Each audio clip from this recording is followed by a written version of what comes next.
సనాతన ధర్మపు వెలుగు వెలిగే భూమిపై బంగారం లేదా వెండి కాదు, ప్రేమ, విధి, రక్షణ అనే పవిత్ర భావాలతో నేసిన ఒక పండగ ఉంది.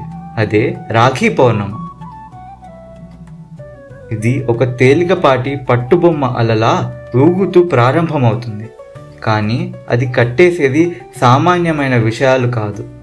అది హృదయాలను, కుటుంబాలను, దైవ బంధాలను కలిపేస్తుంది. ఈ పవిత్ర పండుగ వెనుకున్న కాలాతీతమైన కథల్లోకి నేను మిమ్మల్ని ఈరోజు తీసుకెళ్లబోతున్నాను. ద్రౌపది మరియు శ్రీకృష్ణుడి కథ. హస్తినాపుర సభలో దుర్యోధనుడు ఆధిపత్యంతో వేసిన జూదంలో ద్రౌపది తలదించుకొని నిలబడ్డ సమయం అది. ఆమె గౌరవం లాగేస్తున్నా వారిని చూస్తూ అందరూ మౌనంగా నిలబడ్డారు. కానీ చాలా దూరంలో ఉన్న శ్రీకృష్ణుడు ఆమె మౌనంలో ఉన్న ఆర్తనాదాన్ని ఆలకించాడు. ఒకానొక సందర్భంలో శ్రీకృష్ణుడు తన వేలు కోసుకున్నప్పుడు ద్రౌపది ఏమాత్రం ఆలోచించకుండా తన చీర నుంచి ఒక ముక్క తీసి తనకి కట్టింది.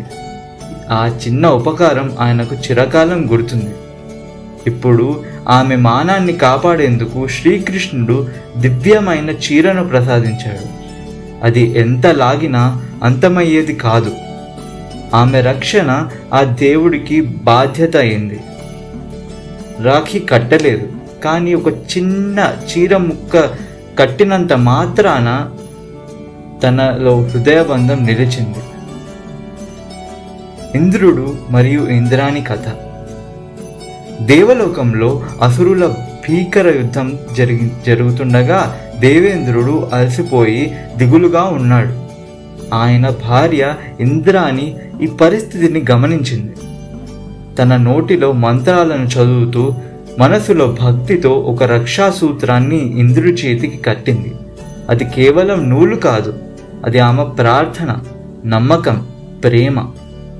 ఆ అనుబంధ బలం ఇంద్రుడిలో కొత్త శక్తిని నింపింది. యుద్ధానికి తిరిగి వెళ్ళి జయంతో బయటపడ్డాడు. ఇది రాఖీ పౌర్ణిమ ప్రేమ మాత్రమే కాదు, సంరక్షణగా నిలిచే అనుబంధమని తెలియజేసింది. యమున, యముడి కథ. యమునా దేవత తన అన్నయ్య ఆయన యముని చూడాలని తపనతో ఎదురు చూస్తూ ఉండేది. ఒకసారి అతడు రావడంతో ఆమె ప్రేమగా అతనికి తీపి తినిపించి రాఖీ కట్టింది. అతని హృదయం ఉప్పొంగిపోయింది. అప్పటి నుండి చెల్లి ప్రేమతో కట్టిన రాఖీ అని దీర్ఘాయుషి ఇస్తుంది అని యముడు వరమిచ్చాడు. దీంతో ఎక్కడ ఏ అన్నా చెల్లెల అయినా, అక్క తమ్ములైనా, అక్క తమ్ముడికి కానీ చెల్లి అన్నయ్యకి కానీ రాఖీ కట్టినంత మాత్రాన ఆ అన్నకి లేదా ఆ తమ్ముడికి దీర్ఘాయుషు లభిస్తుంది. అదే రోజు మరణము ప్రేమ ముందు తలవంచింది. రాఖీ పౌర్ణిమ కేవలం మానవీయ సంప్రదాయం కాక జీవనానికి, శాశ్వతానికి మధ్య వంతెనయింది. బలి లక్ష్మీదేవి కథ. వామనావతారంలో విష్ణువు బలి చక్రవర్తి అహంకారాన్ని తగ్గించి పాతాళానికి తొక్కాడు. కానీ బలి చూపిన భక్తిని గౌరవించి విష్ణువు అతనితో ఉండేందుకు ఒప్పుకున్నాడు. అయితే వైకుంఠంలో లక్ష్మీదేవి తన భర్తను కోరి ఎదురు చూస్తూ ఉంది. బ్రాహ్మణ స్త్రీ వేషంలో వెళ్ళి బలి దగ్గరకు వెళ్ళి రాఖీ కట్టింది. బలి ప్రశ్నించగా ఆమె తన స్వరూపాన్ని తెలియజేసి నా భర్త నాకు తిరిగి కావాలి అని చెప్పింది. బలి చక్రవర్తి ఆమె ప్రేమ ముందు తల వంచి విష్ణువును విడుదల చేశాడు. ఈ కథ మనకు రాఖీ అనేది కొన్నిసార్లు తెలివిగా ప్రేమను వ్యక్తపరిచే మార్గం కూడా అని తెలియజేస్తుంది. శ్రీకృష్ణుడు మరియు సుభద్ర కథ. శాస్త్రాల్లో రాఖీ ఉదాహరణగా కృష్ణుడు మరియు సుభద్ర మధ్య సంబంధం చెప్పకపోయినా వారి అనుబంధం చాలా లోతైనది. సుభద్ర కోసం కృష్ణుడు ఒక స్నేహితుడుగా, రక్షకుడిగా నిలిచేవాడు.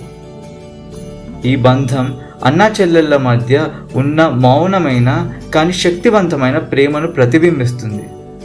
ఈరోజు ప్రతి రాఖీ కట్టే అక్క లేదా చెల్లి కూడా అదే మాట చెబుతుంది, నిన్ను నేను ఎప్పటికీ రక్షిస్తాను అని. దానికి తమ్ముడు లేదా అన్నయ్య, నేను నీకెప్పటికీ తోడుంటాను అని బదులిస్తాడు. ప్రియమైన శ్రోతలారా, రాఖీ పౌర్ణిమ కేవలం తంతువులను జరిపి రాఖీని కట్టడం కాదు. ఇది ప్రేమకు ఇచ్చే హామీ, రక్షణకు ఇచ్చే ప్రతిజ్ఞ, అనుబంధానికి ఇచ్చే అమరమైన అంకితం. ద్రౌపది కృష్ణుడు, ఇంద్రాణి ఇంద్రుడు, యమున యముడు, లక్ష్మి బలిచక్రవర్తి, సుభద్ర శ్రీకృష్ణుడు, వీరి కథలు భిన్నమైన భావం ఒకటే.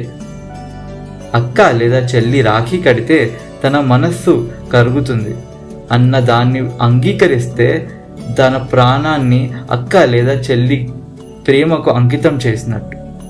ఈ తంతువు రేయాన్ లేదా సిల్క్తో కట్టింది కాదు, ఇది సనాతన ధర్మంతో నెదురుగా ఉన్న బంధం.